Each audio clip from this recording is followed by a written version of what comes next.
Jack had faced down worse than Patricia Hendricks. But looking at those letters at the threat to everything his family had built, he felt something settle in his chest. A determination. She might think she had power, but this was his home, and he wasn't going anywhere. Jack spent the next few days trying to settle into a normal routine. But it was hard to relax knowing that Patricia and her HOA were breathing down his neck. He'd wake up early, feed the horses, work on some repairs around the property, and try to enjoy being home.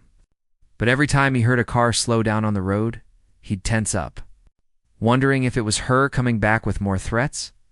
On the fourth morning after their first encounter, Jack was woken up by loud knocking on his front door. Not polite knocking either. The kind of aggressive pounding that makes you think something's on fire. He glanced at the clock on his nightstand. 7 in the morning. Seriously? He pulled on jeans and a t-shirt and headed downstairs. Through the window, he could see Patricia standing on his porch, and she did not look happy.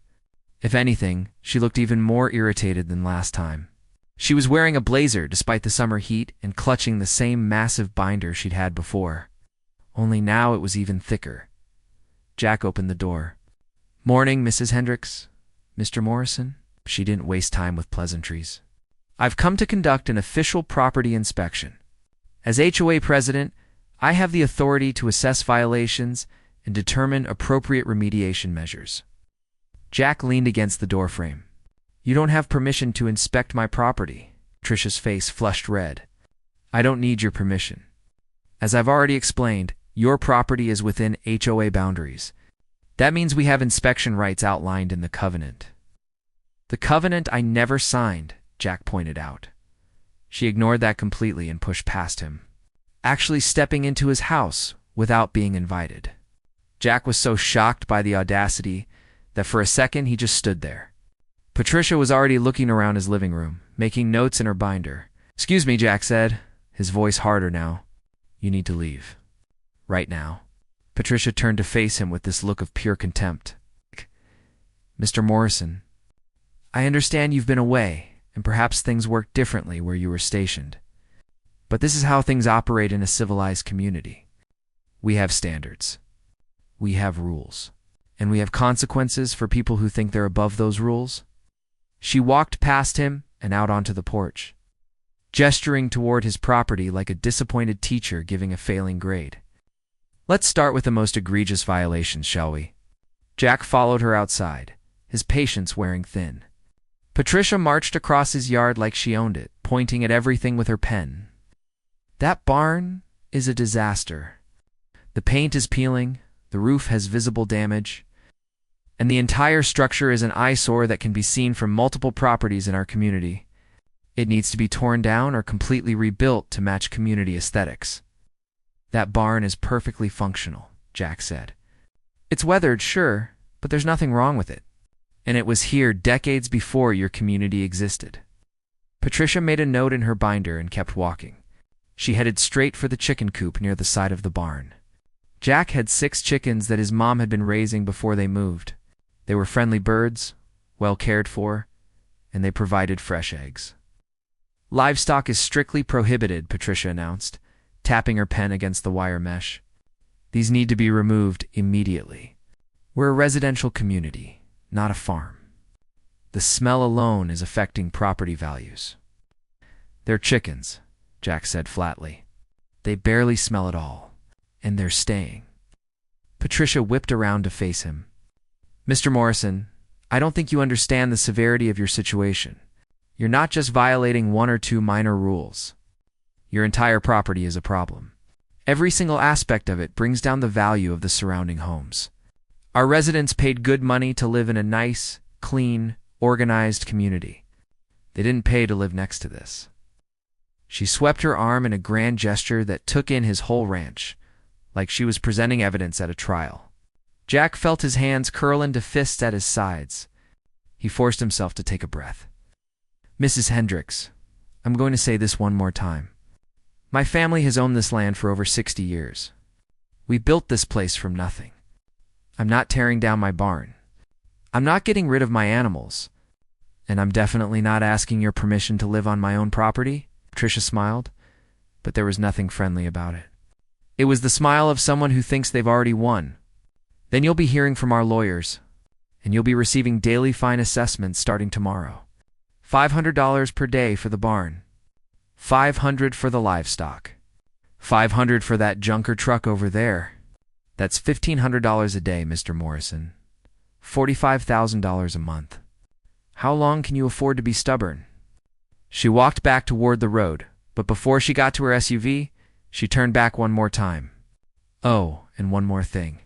I've already filed complaints with the county about potential code violations. Health department, building inspector, animal control. They'll all be paying you visits soon. I'd clean this place up if I were you. Jack watched her drive away, his whole body tense with anger. She just threatened to bury him in fines and sick every government agency she could think of on him. All because his property didn't look like her.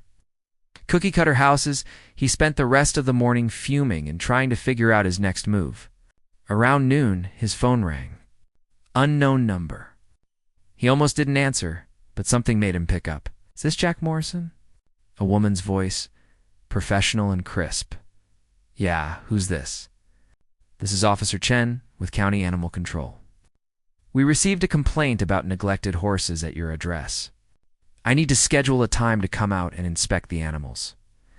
Jack's jaw clenched. Patricia had actually done it. The horses are fine, healthy, and well cared for. But sure, come out whenever you want. I've got nothing to hide. Officer Chen came by that afternoon. She was a middle-aged woman with kind eyes who clearly knew her way around animals. Jack led her out to the pasture where Copper and Scout were grazing.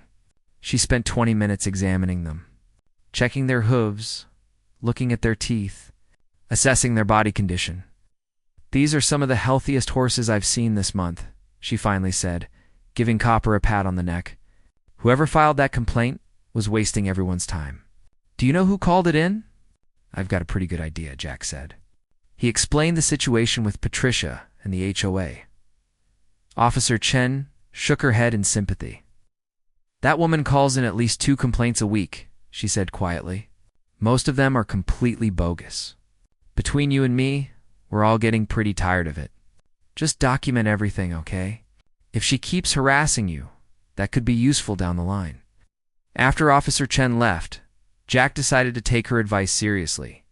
He went into town and bought security cameras. Good ones, with night vision and motion detection. He spent the evening installing them around the property, covering all the main entrances and the barn area. If Patricia was going to keep coming around, he wanted proof. His instinct turned out to be right. 2 days later, he was reviewing the camera footage from the previous night and nearly choked on his coffee. There was Patricia, clear as day at 6 in the morning, walking around his property like she owned it. She wasn't even trying to hide what she was doing. She walked right up to the barn and attached something to the door. Then she went to the chicken coop and did the same thing. She even zip-tied something to the fence around the horse pasture. Jack went outside to investigate. Sure enough, there were official-looking notices attached to everything Patricia had touched. Each one had the HOA logo at the top and was titled Violation Notice. They listed the same complaints as before, but now they included dates and times for mandatory compliance. Along with the daily fine amounts, what really got Jack angry was the notice on the horse fence. It was attached in such a way that Scout had gotten curious and tried to eat it, pulling the paper partially down. The zip tie had scratched against his nose, leaving a small mark. It wasn't a serious injury, but it showed how little Patricia cared about anything except her crusade. He took pictures of everything, saved the camera footage to multiple drives, and sat down to do some research. There had to be a way to fight this. He started digging through county records, looking up property laws, searching for information about HOA regulations. The more he read, the more questions he had. Patricia kept insisting his property was automatically included in the HOA. But everything Jack read online suggested that property owners had to voluntarily join HOAs. There were some cases where deed restrictions could apply, but those usually had to be agreed to at the time of property transfer. His ranch had been in his family for decades, passed down through inheritance. No one had ever sold it or transferred it in a way that would trigger new restrictions. So how could Patricia claim authority over it? Jack called the county planning office the next morning. After being transferred 3 times, he finally got someone who could look up the records. "Yeah, I'm looking at the plat map for the Meadowbrook Estates development," the clerk said. "Approved back in 2019. Let me see here." "Hold on, that's interesting." "What's interesting?" Jack asked. "Well, according to this map, your property is outside the development boundaries. There's a note here that says existing property excluded from HOA jurisdiction. It's right there in the official county records." Jack felt like someone had just turned on a light in a dark room. "Can you send me a copy of that?" "Sure thing. I'll email it to you this afternoon." When the email arrived, Jack printed out multiple copies of the plat map. The clerk was right. The boundary lines of the Meadowbrook Estates development were clearly drawn. His property was distinctly outside those lines. There was even a note in small print that said his address was excluded from HOA governance. This was the proof he needed. Patricia had been lying, or at least operating under completely false information. Either way, she had no legal authority over his property. None. And she'd been threatening him with fines and legal action based on nothing. Jack's first instinct was to drive over to Patricia's house and show her the documents. But he stopped himself. If she'd been this aggressive based on false claims, confronting her directly might just make things worse. He needed to be smart about this. That night, Jack lay in bed thinking about his grandfather. The old man had been tough as nails, but always said the same thing when dealing with difficult people. Don't get mad. Get smart. Let them dig their own hole, then just step back and watch them fall in. Patricia was digging herself a pretty deep hole. The trespassing alone was enough for legal action. But she'd also filed false complaints with county agencies and threatened him with fines she had no authority to impose. If he played this right, he could end her harassment permanently. He just needed help from someone who knew the law better than he did. Finding a lawyer turned out to be easier than Jack expected. He called a few local firms, explained his situation in broad terms, and one name kept coming up. Everyone said the same thing. If he needed someone who specialized in property law and wasn't afraid of a fight, he should talk to Helen Reeves. Helen's office was in a restored historic building downtown. And when Jack walked in for their first meeting, he immediately felt like he was in good hands. She was probably in her late 40s, with sharp eyes and a no-nonsense handshake. Her office walls were covered with framed court victories and legal certifications. "So," Helen said, settling into her chair, "tell me about this HOA situation." Jack walked her through everything. The letters, Patricia's visits, the threats, the trespassing, the false complaints to county agencies. He showed her the camera footage of Patricia wandering around his property at dawn, attaching violation notices to his buildings and fences. He showed her the plat map from the county that clearly excluded his property from the HOA boundaries. Helen's expression shifted from interested to tensely focused as she reviewed the documents. She pulled out a yellow legal pad and started making notes, occasionally asking questions. When Jack finished, she sat back in her chair and smiled. "Mr. Morrison, this woman has made just about every mistake someone in her position could possibly make. The trespassing alone is actionable. The false claims to county agencies could be considered harassment. And threatening you with fines, she has no authority to impose? That's potentially fraud? So I can fight this?" Jack asked. "Fight it?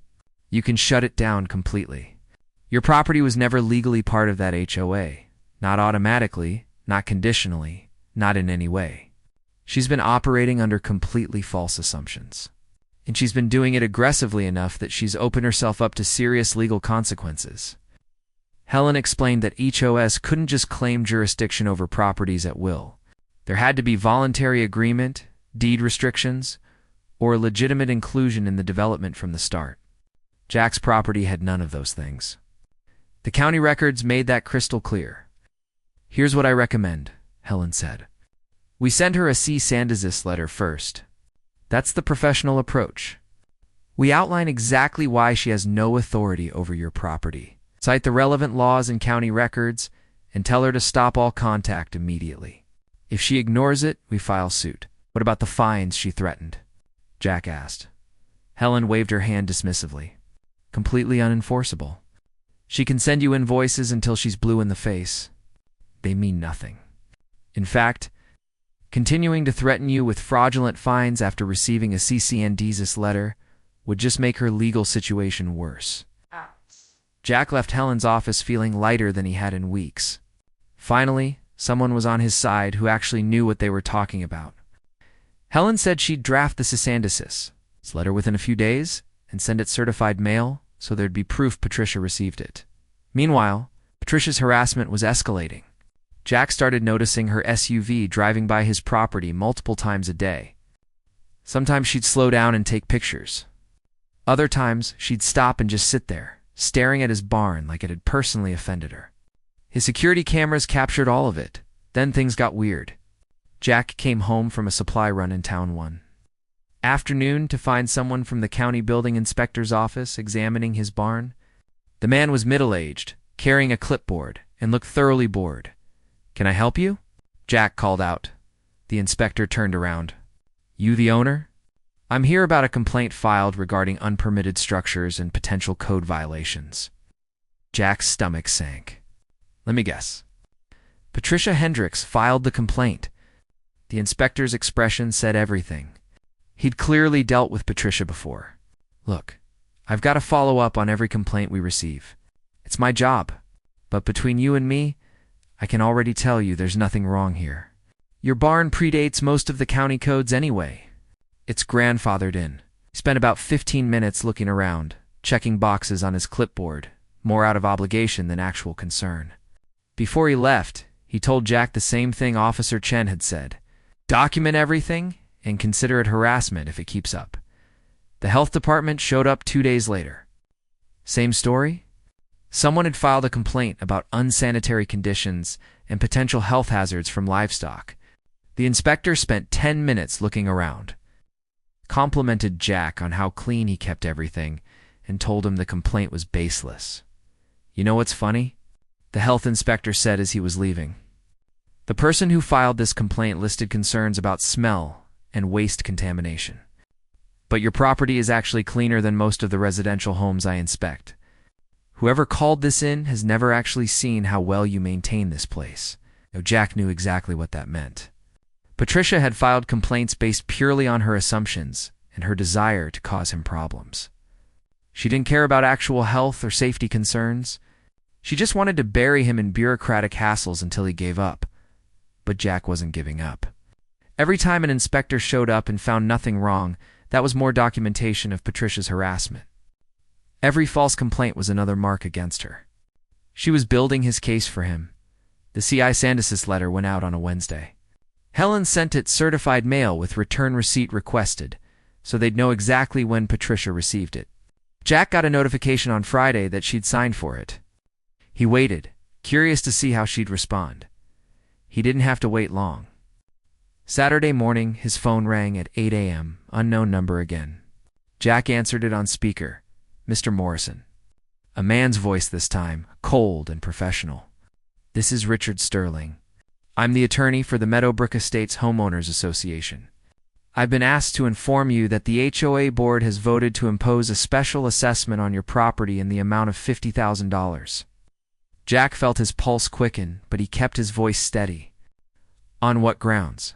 Non-compliance with community standards, aesthetic remediation costs, and legal fees incurred due to your refusal to cooperate with reasonable requests. The full amount is due within 60 days. If not paid, the HOA will file a lien against your property." "Let me ask you something, Mr. Sterling," Jack said. "Have you actually reviewed the county records for this property? Because if you had, you'd know that my property isn't part of your HOA's jurisdiction." There was a pause on the other end of the line. "I'm working with the information provided by my client. If you dispute the assessment, you can file an appeal with the HOA board." "I'm not appealing anything because I don't recognize the authority of the HOA over my property. Tell Patricia Hendricks she just received a Sysandis letter from my attorney. If she or anyone representing the HOA contacts me again, we'll be filing suit for harassment and fraud." Jack hung up before Sterling could respond. His hands were shaking slightly. not from fear, but from anger. Patricia had just escalated things to a ridiculous degree. $50,000? A lien on his property? She was either completely delusional about her authority, or she was trying to intimidate him into compliance through sheer audacity. He called Helen immediately and told her about the call. He could hear her typing on her computer as he spoke. "Okay, that's it," Helen said. "We're done playing nice. This isn't just harassment anymore. She's making fraudulent claims on your property. We're filing suit. I'll have the paperwork ready by Monday." "How bad is this going to get?" Jack asked. "For her? Very bad for you. We're going to make sure she never bothers you again. We're going to make sure you're compensated for the stress and time she's cost you. Start documenting every hour you've spent dealing with this situation. Every meeting, every phone call, every time you've had to take time away from your life to handle her harassment." That weekend felt like waiting for a storm. Jack knew things were about to get serious, and part of him wondered if he should have just tried harder to compromise with Patricia. But then he'd look out at his barn, at his horses grazing peacefully, at the land his grandfather had worked so hard to build, and he knew there was no compromising with someone like her. She wanted him gone, plain and simple. She wanted his property absorbed into her perfect little suburb, and she was willing to use any tactic to make it happen.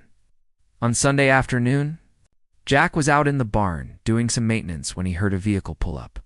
He walked outside to find a different SUV parked near his house, and a man in an expensive suit was standing near the barn, taking photos with a professional-looking camera. "Can I help you?" Jack called out, walking toward him. The man barely glanced at him. "I'm conducting an assessment for the HOA. This won't take long." "You're trespassing," Jack said firmly. "Leave now, or I'm calling the sheriff." The man finally looked at him properly, and there was something smug in his expression. "The HOA has assessment rights for properties within our jurisdiction. I'm just doing my job." Jack pulled out his phone. "I'm counting to 10. If you're not in your vehicle by then, I'm calling the cops." He didn't even get to 5 before the man threw up his hands and headed back to his SUV. "You're just making this harder on yourself," the man called out before driving away.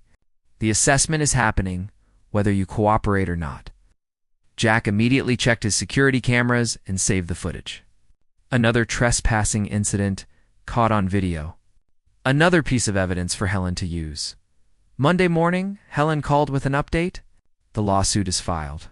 "We're suing Patricia Hendricks personally and the HOA as an organization for harassment, trespassing, defamation, and attempted fraudulent seizure of property. We're also filing for a restraining order to keep her away from your property." "How long will this take?" Jack asked. "The restraining order hearing is scheduled for Wednesday. After that, it depends on how they respond. But Jack, I want you to be prepared. This is going to get messy before it gets better.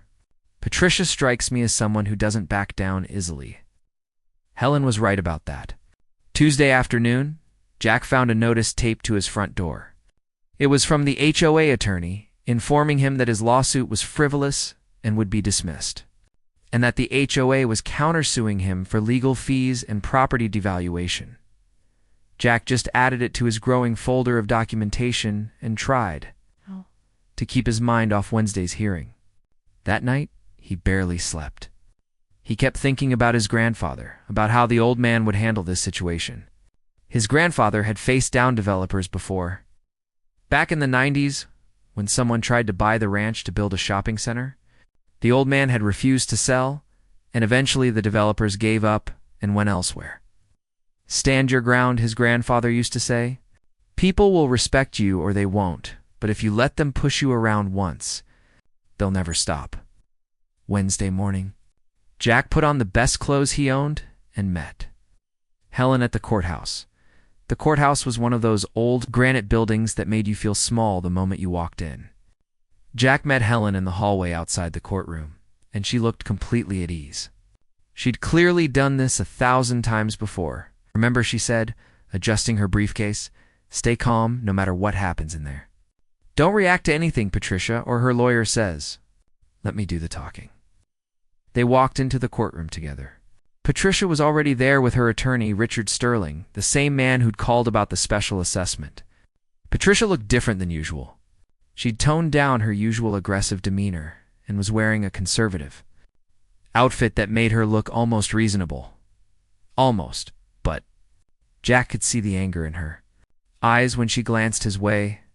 Judge Reynolds was an older man with gray hair and the kind of face that suggested he'd seen every trick in the book. He looked over the paperwork in front of him, then looked up at both parties. "This is a hearing for a temporary restraining order," he said. "Ms. Reeves, you're representing the petitioner?" Helen stood. "Yes.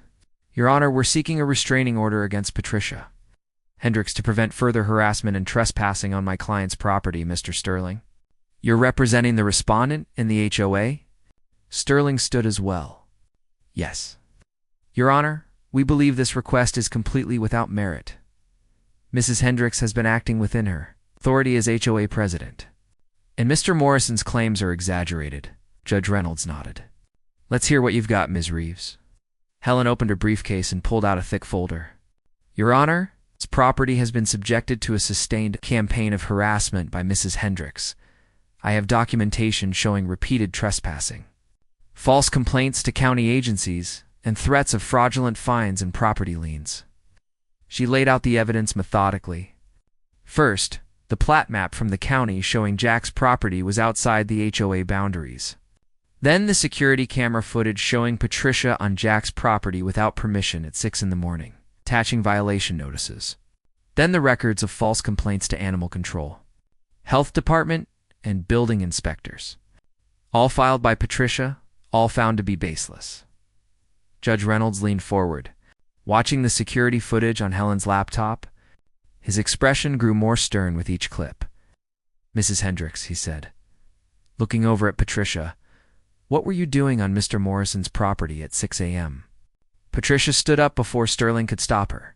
"Your Honor, I was conducting routine HOA inspections. It's within my authority as president to assess properties for compliance. On property that isn't part of your HOA?" the judge asked, tapping the plat map. Sterling jumped in. "Your Honor, we believe there's been an error in the county records. The property should be included in the HOA boundaries based on the original development agreement." Helen was ready for that. "Your Honor, I have the original development agreement right here, submitted to the SAC County in 2019. Mr. Morrison's property is specifically listed as excluded from HOA jurisdiction. The county clerk can verify this, and we have a sworn statement from the planning office confirming these records are accurate and have not been amended." She handed copies to the judge and to Sterling. Jack watched Sterling's face as he read the document. The attorney's confidence visibly deflated. He'd clearly never actually reviewed the full county records. He'd just taken Patricia's word for everything. Judge Reynolds spent several minutes reading through the documents, making notes. The courtroom was completely silent except for the scratching of his pen. Finally, he looked up. "Mr. Sterling, based on what I'm seeing here, your client has no jurisdiction over Mr. Morrison's property. Furthermore, the evidence of trespassing and harassment is substantial. Do you have any evidence to refute these claims?" Sterling cleared his throat. "Your Honor, we'd like to request additional time to review the county records and prepare a proper response." "That's not what I asked. Do you have evidence right now that contradicts what Ms. Reeves has presented?" Sterling looked at Patricia, who was gripping the edge of the table with white knuckles. "No, Your Honor, not at this time." Judge Reynolds set down his pen. "Then here's my ruling. The temporary restraining order is granted. Mrs. Hendricks is to have no contact with Mr. Morrison and is prohibited from entering his property for any reason. The distance restriction is 500 feet. If she violates this order, she'll be held in contempt of court." Patricia stood up so quickly her chair scraped against the floor. "Your Honor, this is ridiculous. I'm just trying to maintain standards in our community. Mr. Morrison's property is an eyesore. It's affecting everyone's home values." Judge Reynolds gave her a look that could freeze water. "Mrs. Hendricks, it's not your community. Mr. Morrison's property predates your development and is not subject to your authority. You've been harassing this man based on false claims, and you've wasted county resources with baseless complaints. I suggest you consider yourself fortunate that Mr. Morrison is only seeking a restraining order at this point. He signed the order and handed it to the bailiff. This order is effective immediately. Mrs. Hendricks, you've been served. They walked out of the courtroom, and Jack felt like he could finally breathe properly for the first time in weeks. Helen was smiling, closing her briefcase with a satisfied snap. That went well, she said. Better than I expected, actually. The judge saw through her act immediately. What happens now? Jack asked. Now we proceed with the lawsuit. But after that hearing, I think Sterling is going to advise his clients to settle. They have no case, and they know it now. Plus, Patricia just made things worse for herself by arguing with the judge. Helen was right. 2 days later, Sterling called, requesting a meeting to discuss settlement options. They met at Helen's office the following week. Sterling came alone. Patricia wasn't there, which Jack took as a good sign. Maybe her lawyer had finally convinced her to back off. My clients would like to resolve this matter without further litigation, Sterling began, setting his briefcase on Helen's conference table. We're prepared to offer a formal apology and assurance that there will be no further contact with Mr. Morrison. Helen leaned back in her chair. That's a start, but it's not enough. Your client has caused my client significant stress, wasted his time, and damaged his peace of mind. We're looking for compensation for those damages. Sterling pulled out a folder. We're prepared to offer $5,000 to settle all claims.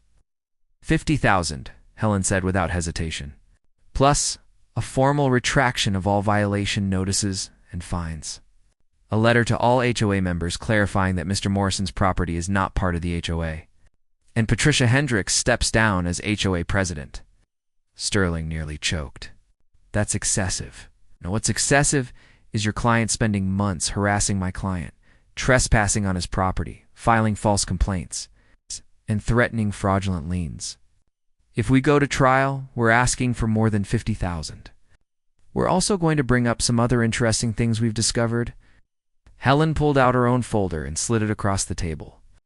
Jack had no idea what was in it, but whatever Sterling saw made his face go pale. Where did you get this? Sterling asked quietly. Public records, Helen said. Anyone could find it if they knew where to look. Interesting how the HOA's finances have been managed over the past 2 years. Interesting expenditures. All approved by Mrs. Hendricks. I'm sure the HOA board members would love to see a detailed audit. Jack later learned that Helen had found evidence suggesting Patricia had been using HOA funds inappropriately. Nothing criminal necessarily, but definitely questionable. Payments to vendors owned by her relatives, expensive consulting fees, that sort of thing. It was enough to make the HOA board very unhappy with her if it came out in court. Sterling closed the folder. I need to speak with my clients. Can we meet again next week? You have 72 hours, Helen said. After that, we're moving forward with discovery and everything comes out. Sterling left, looking like a man who'd just been told he had to defuse a bomb. Helen turned to Jack with a satisfied smile. He'll be back with a better offer. Patricia isn't the only one who's worried now. The HOA board is starting to realize they've been exposed to liability because of her actions. They're going to want this to go away. Sure enough, Sterling called the next day. The HOA was prepared to offer $25,000, all the other conditions Helen had demanded, and Patricia would step down as president. Helen countered with $40,000, and they settled at $35,000. The formal settlement came through 2 weeks later. Jack received a check for $35,000. The HOA sent a letter to all residents clarifying that his property had never been part of the HOA and apologizing for any confusion.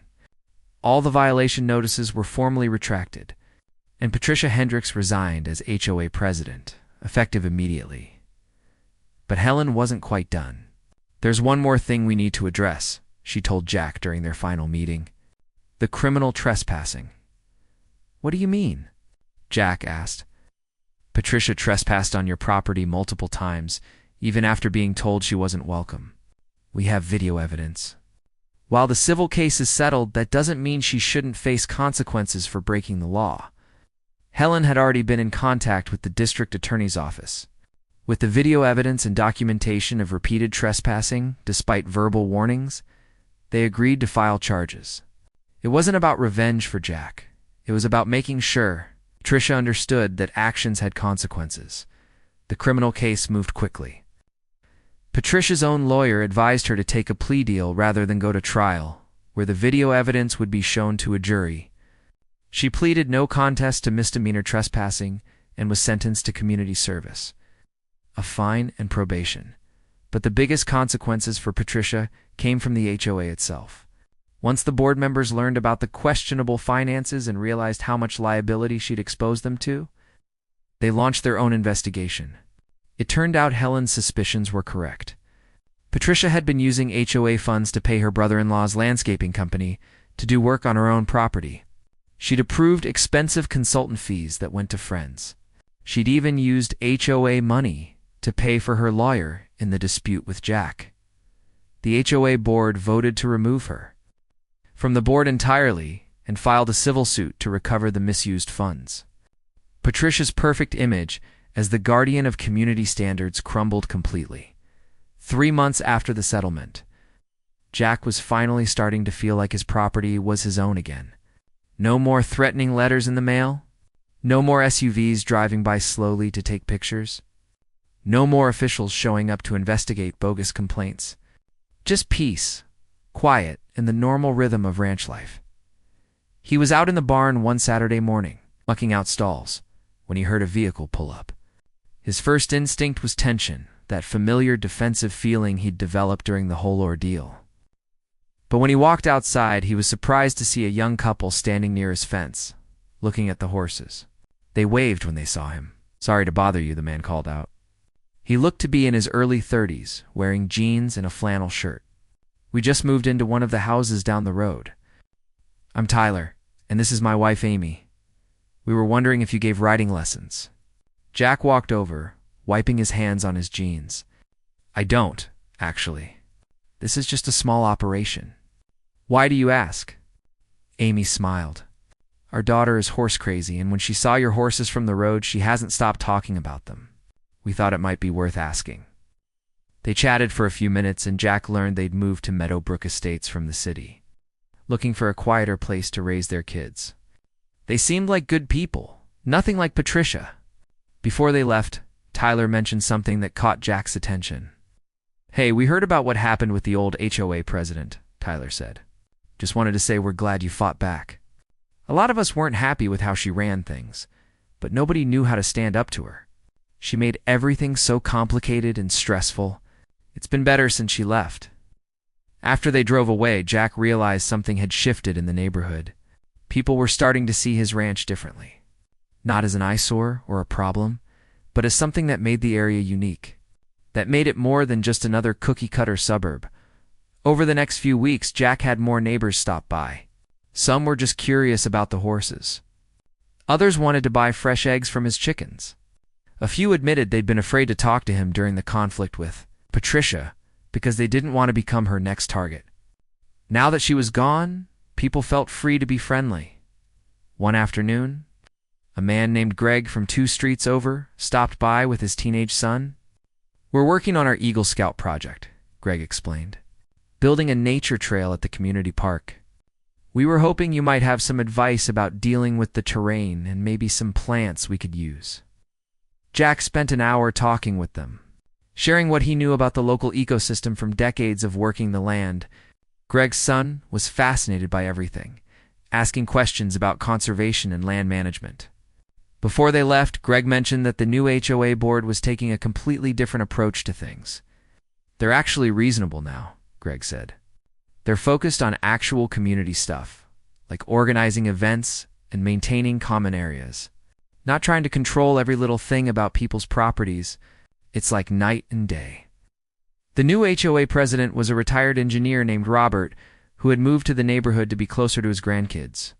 Jack met him one evening when Robert stopped by to formally apologize on behalf of the HOA for everything Patricia had put him through.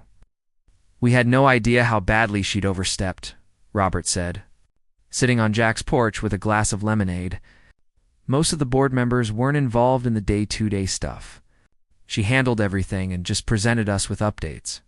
We trusted her, and that was a mistake. How did she even become president in the first place?" Jack asked. Robert sighed. She was the only one who volunteered when the development first opened.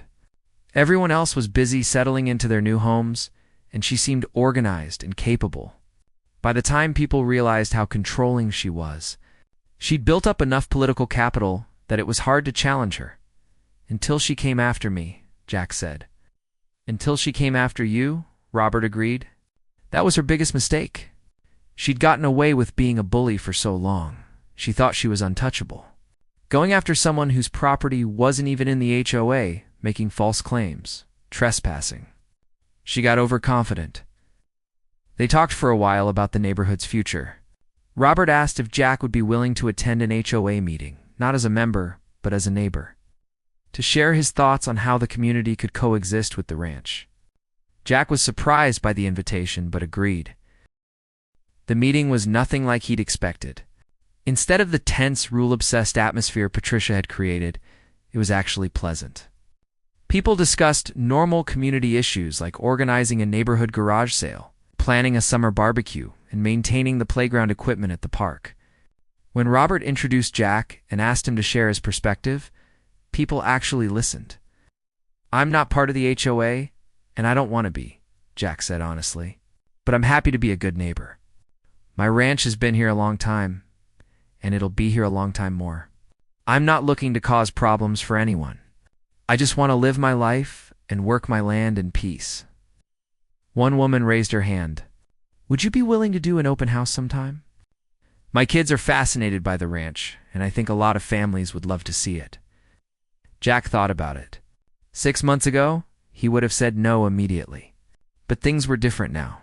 "Sure," he said. "We could do something in the fall, maybe. Make it educational for the kids." The meeting ended with several people coming up to thank him for being there. One older gentleman shook his hand firmly. "You did us all a favor by standing up to Patricia. She made living here stressful for a lot of people. I'm glad things are better now." As summer turned to fall, Jack organized that open house. He expected maybe a dozen people to show up. Instead, over 50 families came through during the afternoon. Kids got to pet the horses, collect eggs from the chicken coop, and learn about ranch life. Parents asked questions about his grandfather's history with the property and seemed genuinely interested in the stories. A local news station even sent a reporter after hearing about the event. The story they ran focused on how the neighborhood was learning to embrace its unique character instead of fighting it. They interviewed Jack, some of the neighbors, and even Robert from the HOA. It painted a picture of a community that had learned an important lesson about respecting differences. But perhaps the most satisfying moment came a few weeks after that. When Jack was in town getting supplies, he ran into Sterling, Patricia's former attorney, in the hardware store parking lot. Sterling looked uncomfortable when he recognized Jack, clearly trying to decide whether to pretend he hadn't seen him or acknowledge what had happened. Jack made it easy for him. "How's it going, Sterling?" The lawyer relaxed slightly. "Better than expected, honestly. I just wanted to say, looking back, I should have done my due diligence on that case. I took my client's word about the property boundaries without verifying the county records. That was my mistake. We all make mistakes," Jack said. "The important thing is learning from them." Sterling nodded. "For what it's worth, I think things worked out the way they should have. Your property should never have been targeted. And Patricia, well, she needed someone to finally tell her no." They shook hands and went their separate ways. Jack realized he didn't feel angry anymore. Not at Sterling, not at the neighbors who'd been too intimidated to speak up during the conflict, not even really at Patricia. He just felt tired of the whole thing and ready to move forward. The settlement money went toward some much-needed repairs on the ranch. Jack replaced the roof on the barn, not because anyone made him, but because it actually needed it.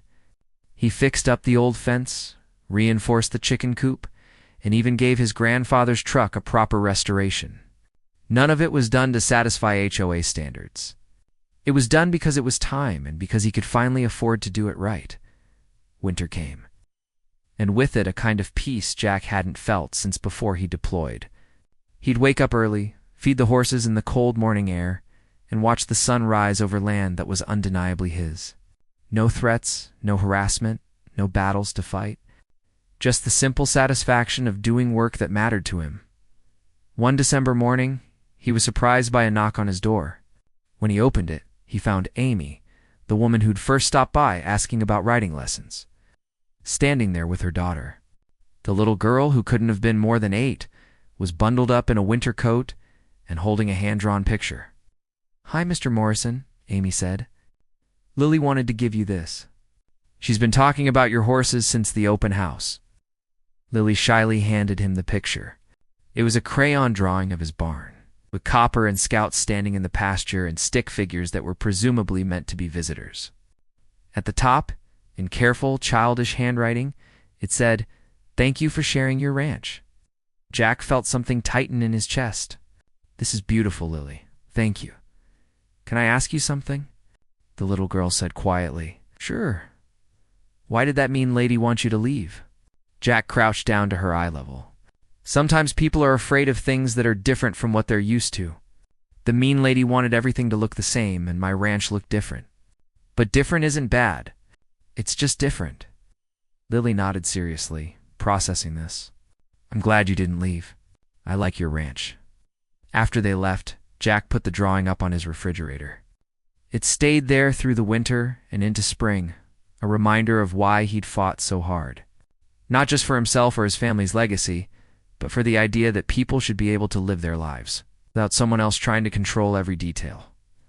The following spring brought new life to the ranch. One of his horses had a foal, and half the neighborhood showed up when Jack posted about it on the community's social media page. Watching kids' faces light up as they met the baby horse reminded him that the ranch was about more than just property lines and legal battles. It was about connection to the land, to history, to something real in a world that often felt artificial. Patricia's name came up occasionally, usually in hushed tones. Jack heard through the grapevine that she'd moved away. Unable to face the neighbors after everything came out about the misused HOA funds and the criminal charges. Her house sold quickly, and a young family moved in. They had 3 kids who loved riding their bikes past Jack's ranch to wave at the horses.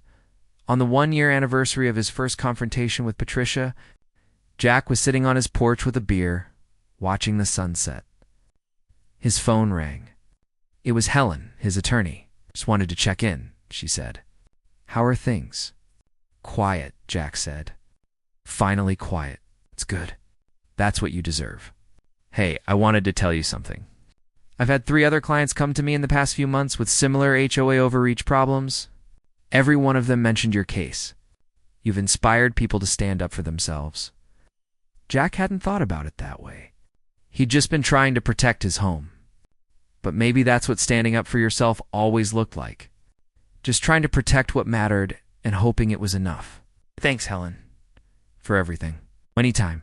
Enjoy your peace and quiet." He sat there as the sky turned orange and pink, thinking about his grandfather. The old man would have been proud, not just that Jack had one, but that he'd done it the right way.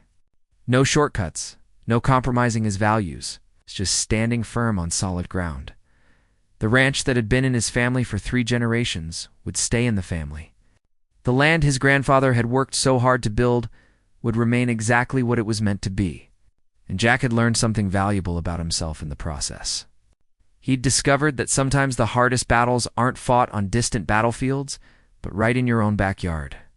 And sometimes the most important victories are the quiet ones that let you wake up in your own home without fear. As darkness settled over the ranch, Jack finished his beer and headed inside. Tomorrow he'd wake up early, feed the horses, and start another day of simple, honest work. And that, he realized, was all he'd ever really wanted.